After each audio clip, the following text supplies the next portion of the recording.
Hello everyone! Maupay nga aga, Maupay nga udto. upay nga gabi sa Atong inyong nga tanan.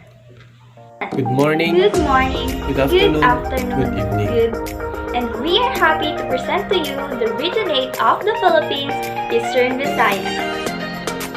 Rich history of Eastern Visayas. Eastern Visayas is one of the three regions in the Visayas group of island, and it is designated as Region 8 out of 17 regions of the entire Philippines.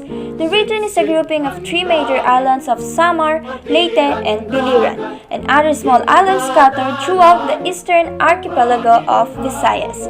It is composed of provinces of Leyte, Southern Leyte, Samar, Eastern Samar, Northern Samar, and Biliran. The region figured prominently in the Philippine history. The first Catholic Mass was celebrated in Limasawa, Southern Leyte on March 31, 1951. General Douglas MacArthur led the fleet of transport and warships that first landed in Leyte, which concluded the Japanese occupation in the Philippines. The discovery of the Philippines by Western voyagers was led by Magellan in 1521 in Homonhon Island, Eastern Samar. The region lies in the eastern part of the country's Visayan belt. The region is bounded on the east by the Pacific Ocean, on the north by the Bicol Peninsula, on the northwest by the Samar Sea, on the west by Camotes Sea, and on the south by the Surigao Strait and Bohol Sea. The region's terrain is relatively flat near and along its coast. The mountainous areas of the region are located in the middle portion of the sister island of Leyte and Samar. Vast plains can be found in the island of Leyte, but these are traversed by mountain ranges with peaks measuring from approximately 2,295 to 3,280 feet high and extending generally from north to south. Some mountain ranges are endowed with forests and deep valleys. Now let's proceed to the region's people. Waray people are perceived to be difficult and brave. Although this may be true in some instances, the Warays are just like other ordinary Filipinos who share the same level of hospitality. This perception was rooted to the heroism and gallantry of local folks in many battles fought during World War I and II. Tribes in Eastern Visayas are Abaknon, and one of their famous sayings about their people is that, "Basta waray, hindi uurong sa away." Now, let's proceed to the native people languages in the region. The native languages of Eastern Visayas are Abaknon, spoken in Capul Island in Northern Samar, Baybayanon, spoken in Baybay City and Leyte, Boholano, and Kinabalyan, spoken in Southern Leyte. The main local language of the region are Cebuano and Waray. The two languages are related members of Visayan language group but are not mutually intelligible.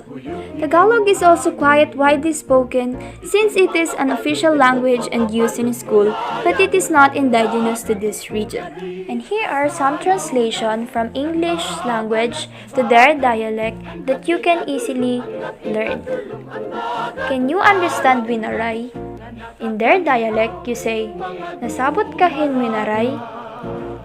Another one is good morning. In their dialect, you say, "Maupay nga aga." If it's afternoon, maupay nga udto. And if it's evening, maupay nga gabi. Here are also, we have a translation of I love you in their dialect. You say, "Hinihigugma ko ikaw." Or, "Ginihigugma ko ikaw." Or, "Pinaura ta ikaw." And many more. And now, give way to the amazing culture and traditions of Eastern Region Visayas. 8 is inherited by the Waray-Warays, the country's fourth largest cultural linguistic group. For Eastern Visayas, 93% of the total household population were Catholics, while 2% identified as Aglipayan. Another Protestant denominations, including the Iglesia ni Cristo, the Seventh-day Adventist Church, and various Baptist churches, and 1% as Evangelical. The remaining 5% belong to or identified with Islam and other religions. The reason behind why most of the population were Catholics is that because of the influence of the past, where the first mass in the Philippines happened in the region, especially in the Masawa Island, led by the Spanish colonizers. Waray people are music lovers, whose folkloric music are mostly ballads in form, famous of which is Iroy Nga Tuna, which means motherland, a patriotic song. Tinikling. The Philippines' national dance is folk dance that originated from the region, but the most popular cultural dance among Warays is the Kuratsa, dance during feast celebrations and special gatherings. The Leyte Kalipayan Dance Company, a local cultural group, held highly successful performances around the world.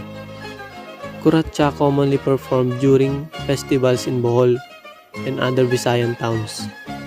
This dance portrays a young playful couple's attempt to get each other's attention. It is performed in a moderate waltz style. Festivals. There are about 60 different festivals here in Eastern Visayas, and each of them is designed to add color to an occasion and to wow the spectators. The celebration is usually about different things significant to the community. It is either about religion, culture, tradition, history, folklore, agricultural, or way of life of the early people. These festivals are held in different times during the year. Festivals aim to make people aware of the local history, folklore, legends, and way of life of the early inhabitants of a particular town. Festivals also aim to add color to the celebration and to attract more tourists to visit a place. The Pintados Festival of Tacloban City was organized in late 1980s to enliven the then boring city fiesta celebration. The Pintados Festival depicts the tattooed early people of Samar and Leyte, known as the Pintados or Painted Ones. This festival is usually participated in by groups coming from different barangays or villages of Tacloban City. They celebrate every October the Tugob Festival, which is the Visayan word for abundant or bountiful. The Tugob Festival is focused on the natural resources that Ormoc City benefits, most like coconut, rice, pineapple, livestock, minerals, sugarcane, vegetable, fish, geothermal steam, and water. Each participating group is assigned to a particular resource during the festival dance competition. Other towns pay tribute to their livelihood and to things that help them to attain a good harvest, or to the products the town is famous for, like the Pahoy Pahoy or Scarecrow Festival of Calbiga Samar, the Carabao Water Buffalo Festival of Candara Samar, the Manaragat or Fishermen Festival of Catbalogan City, Tumalayag Festival of Padre Burgos, Pilipig or Pounded Rice Festival of Santa Fe Bagolan, Coconut Shell Festival of Paranas, Tahong or Masel Festival of Yabong and the Banigan, Native Mat Festival of Basay. Some festivals, however, would depict legends, religious or historical events like the Bagasumbol Festival of Naval, Embahada Festival of Katubig, Magallanes Festival of Giwan, Sinugdan Festival of Limasawa, Lingane Festival of Alangalang, Pasaka Festival of Tanawan, Sangyaw Festival of Tacloban City, Lantawan Festival of Kapuokan, Karatong Festival of Dulag, Sarakiki Hadang Festival of Calbayog City, and Padulong Festival of Borongan City. The rest of the festivals are about the origin of the town's name, like the Buyogan Festival of Kabuyog, Tangka-Tangka Festival of Tangkaan in Padre Burgos, Binaybayon Festival of Baybay City, Ibid Festival of Kaibiran, Hononangan Festival of Hinunangan, Lilo-Lilo Festival of Liluan, and Kaplag Festival of Mahaplag. Embrace yourself, because we are about to see the natural beauty and one-of-a-kind tourist spots of Eastern Visayas. Being the caving capital of the Philippines, the region is home to many cave systems located underneath the mountains of Samar Island. Interspersed with this cave system are waterfalls, rivers, underground rivers inside caves with a total of 17 caves and 23 falls. Hence, the region is a destination for extreme mountaineering adventures such as spelunking and trekking. Tucked in the forest cloud mountain of Samar is a magical secret paradise called Pinipisakan Falls. It is a very beautiful fertile falls surrounded by green trees, wild fern, and mossy boulders which has a very different ambience. Most of the visitors recognize it as one of the beautiful waterfalls in the Philippines. Though it is an awesome destination, it is not known to many, even the locals, but only to the adventurous ones. The best thing to do here are swimming, cliff jumping, and river canoeing. Adventure starts in a motorcycle ride, long river cruise, then 2 hours trekking to reach the falls. Pinipisakan Falls is located in Barangay Bayang, San Jorge, Samar. Next on the list is the Bangon Falls. Bangon Falls is one of the most favorite destinations of local and foreign adventurous tourists in Samar. The 60-meter high waterfalls cascade down the wide and deep plunge pool, which is very suitable for swimming and cliff diving. A 30-minute descent trek following an established trail from Bangon Falls is another beautiful one called Bangon Falls.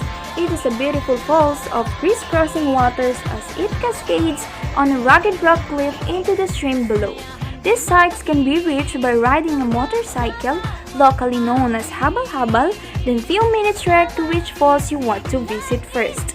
Bangon Falls is situated in Barangay San Joaquin, Calbayog City. Another one is the Lulugayan Falls and Rapids, a stunning tourist spot in Samar dubbed as the mini Niagara of the Philippines. It is a series of waterfalls that cascade down the 14-kilometer rapids of Calbiga River. The main falls with the highest drop is wide and very majestic, where the plunge pool is good for swimming and cliff jumping. Further atop, the main falls offer a beautiful view of the forested lands and the river. The site is about 714 meters away from the jump-off point, which may require 30-minute trek on an established trail. Local guides are recommended. The Lugayan Falls or Rapid is located in Barangay Literon, Calbiga, Samar. Now, let's trail on Ginsokotan Falls of Maasim, Southern Leyte, locally known as Caguituan Falls. It is part of the subterranean river from the Ginsotihan Cave, and the water coming out of the cave flows down into a massive lagoon that guests can admire and enjoy. Turn around for Masaba Falls, located at Palombon, Leyte. Getting to Masaba Falls would require some serious trekking, however, the result of your hard work will be worth for the fall's majestic view. Caves on your bucket list. Sultan Cave, which is one of the best caves in Samar among all caves in the province. This one has the most beautiful entrance because there is a waterfall near the mouth of the cave, which is an extraordinary sight to behold.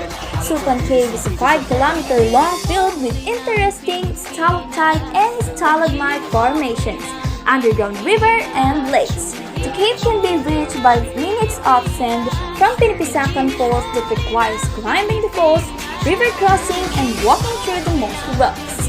Sultan Cave is situated barangay Bayang, San Jorge, Samar. Say wow for Kaanibungan Cave, located at Barangay Lawan, Parana, Samar. Proceeding to Ginobna Cave of Barangay San Rafael Taf, Eastern Samar. Want some more? And there's more! Lobo Cave is a 3.2-kilometer long cave located at Barangay Tagbayoan, Jabong, Samar. Another world-class cave on your list is the Langon Gobinod Cave, also known as Calbiaga Cave. It has the country's biggest karst formation, a landscape formed from limestone, which are also considered as one of the largest in Asia, located in Samar Island Natural Park. Not just the caves and waterfalls, but the region is also a destination for marine adventures like scuba diving, snorkeling, and surfing. At the southern end of Leyte Island, Sogod Bay boasts of a massive underwater coral gardens ideal for scuba diving and snorkeling. In the Pacific coast of Eastern Samar, The island of Caloocan is the home to an international surfing circuit held every year. The majestic Calangaman Island.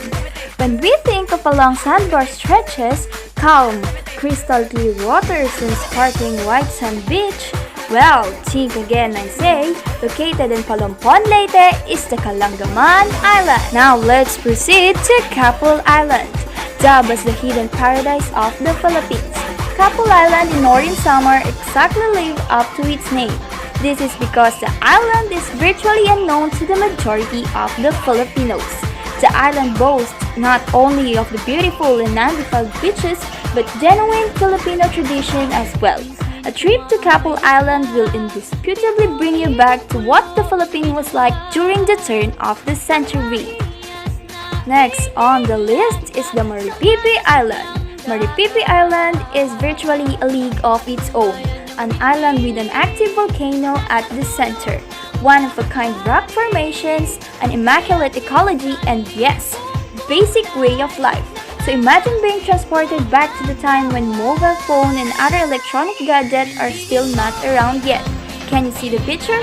If you want an unplugged life, Maripipi Island is the perfect place for you. Presenting the Lake Tanaw and Capul in northern and in Leyte Gulf side of Marabut, eastern Samar. There are volcanic lakes located in the various islands of the region, most notable of which is in Ormoc City. Next on the list is the Viii Rock Formation. For geological wonders along its shores at the northern part of Samar Island are the towering rock formations in Viii. For road trip adventure, the three major islands of the region is encircled by coastal highway end to end. Countryside driving can be a relaxing experience with views of the ocean and the seas atop the mountain of Samar. Not just lakes, waterfalls, caves, rock formation, and beaches, but Eastern Visayas is also blessed with historical, beautiful churches.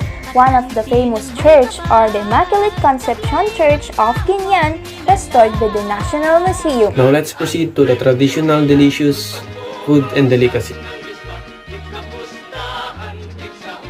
Binagol from Eastern Samar. Binagol is pronounced with a longer stress on the A. Binagol is made of a root crop named sugar coconut milk. It is then molded into a coconut shell. Binagol is quite sweet with a distinct taste of the root talian and crop. Leyte as a whole scent on over-dried pusit or squid. A perfect starter. These crunchy small bites. Some are sweetened while other goes well with vinegar on the side. Viii City prepared a scrumptious feast to complement its focus on cassava. Here we were introduced to cassava as kabkab.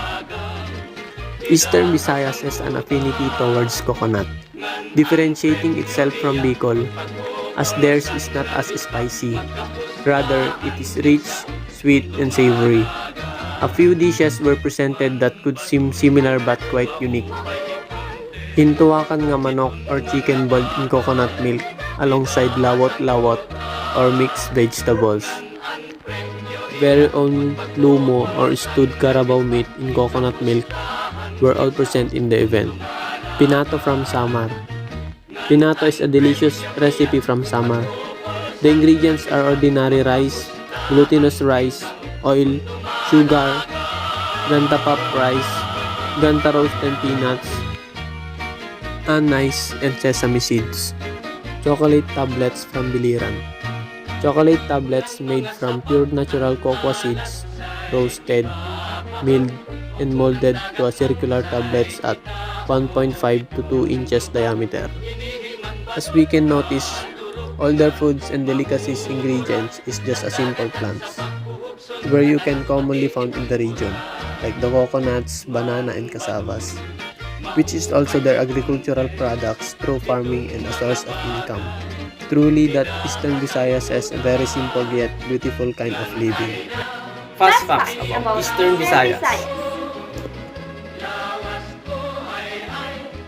Did you know that President Rodrigo Duterte was born on March 28, 1945 in Maasim, Southern Leyte, Eastern Visayas?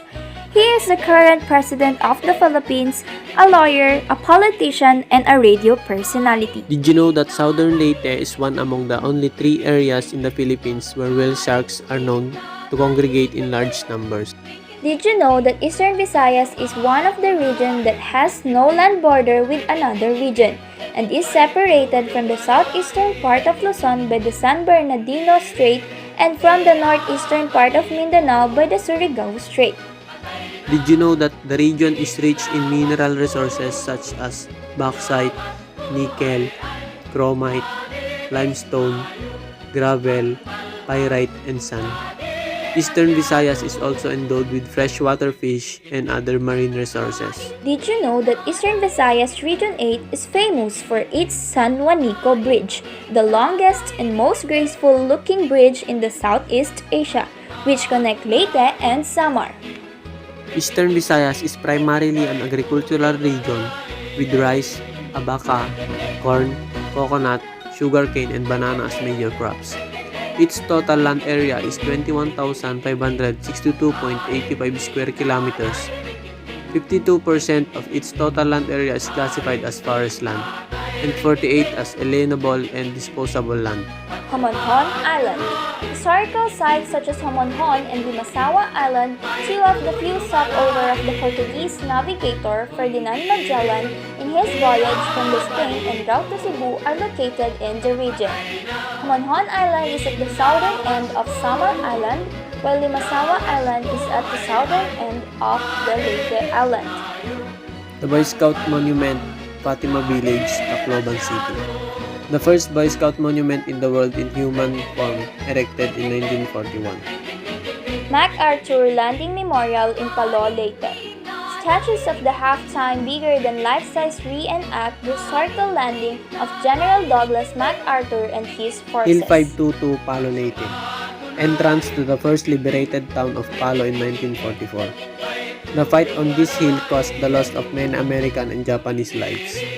Hill 120 in Dulag, Leyte, where the first American flag was raised by the U.S. Liberation Forces on October 20, 1944, after the fall of Bataan. Breakneck Ridge, Capoocan, Leyte. Site of one of the bloodiest battles during the liberation of the Philippines. Ang Buga-Buga or Buga-Buga Hills in Vilaba, Leyte, a historical landmark of Vilaba, where the stronghold of General Suzuki and a favorite destination of the Japanese. Limasawa Island, site of the first Catholic Mass in the Orient and the Driver's Paradise. Navy 3149 base in Guinan, Eastern Samar. It is the base of the American soldiers of the World War II. Balangiga, Eastern Samar. At the Balangiga Town Plaza lies a 31-piece life-size brass mural depicting the September 28, 1901 Balangiga encounter. A work of art of our national artist Napoleon Abueva. Nearby are the statue of the local war hero and the Balangiga Church. The long-lost Balangiga bell has been found and returned under the leadership of President Duterte, year 2018. The return of Balangiga bells from U.S. military.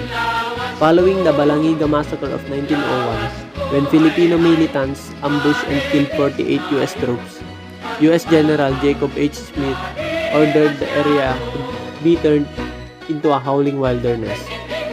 U.S. troops seized the 3 bronze bells as war trophies during the bloody reprisals. Thousands of Filipinos are thought to have been killed. The bells was returned after 117 years under the leadership of President Duterte, year 2018. The bells tolled in the church of Balangiga town. Bells symbolize Filipinos' courage and stand up for foreign colonizers.